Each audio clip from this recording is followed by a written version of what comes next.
नमस्कार, सुप्रतीक ट्रस्ट द्वारा पेश है प्यार के पंछी कहानी सीरीज। और दोस्तों, मैं हूं आपका दोस्त मनोज समीर, हाजिर हूं कहानी का 21वां भाग लेकर। थोड़ी बातचीत करने के बाद प्रतीक का एक दोस्त कहता है, खाने की इतनी सुगंधित खुशबू आ रही है, अब बर्दाश्त नहीं हो रहा, भूख भी लगी है, चलो खाना आरंभ करते हैं।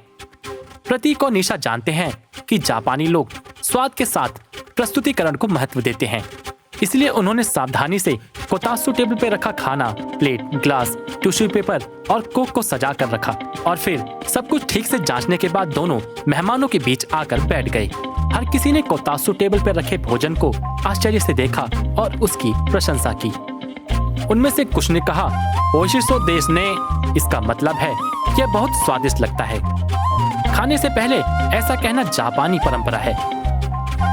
एक वरिष्ठ सदस्य ने इस नवविवाहित बंगाली भारतीय जोड़े को धन्यवाद देते हुए एक संक्षिप्त भाषण दिया और उनके जीवन में खुशियों की कामना की।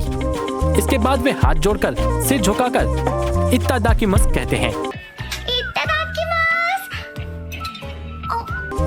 इत्तादाकिमास का मतलब है मैं इस खाने को स्वीकार करता हूँ।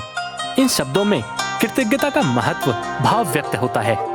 जब उनसे पूछा गया क्या इसमें ईश्वर की प्रार्थना थी या नहीं, तो उत्तर अस्पष्ट था। शायद प्रार्थना कामिसामा अर्थात भगवान या धरती या किसान या रसोइया या यहाँ तक कि भोजन के लिए थी। सबसे महत्वपूर्ण बात है कृतज्ञता। कृतज्ञता जीवन का एक महान सकारात्मक दृष्टिकोण है। सब लोग धीरे धीरे खाना खाने लगे। जापान में भारतीय रेस्टोरेंट आमतौर पर उत्तर भारतीय भोजन परोसते हैं। उन्होंने इस तरह का बंगाली भोजन पहले कभी नहीं खाया था। हर कोई निशा की तारीफ कर रहा था।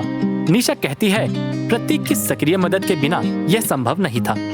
एक मित्र ने कहा, कुछ ही दिनों में जापान के नागोया में एक समर फेस्टिवल होने वाला है, हम आपकी मदद कर सकते हैं और आप एक बंगाली भारतीय फूड स्टॉल खोल सकते हैं। यह जबरदस्त हिट होगा। हमें यकीन है कि जापानी इसे बेहद पसंद करेंगे और आपकी सराहना करेंगे। आज की कहानी यहीं समाप्त होती है। इसके बाद क्या हुआ ये जानेंगे अगले एपिसोड में। साथ जुड़े रहें।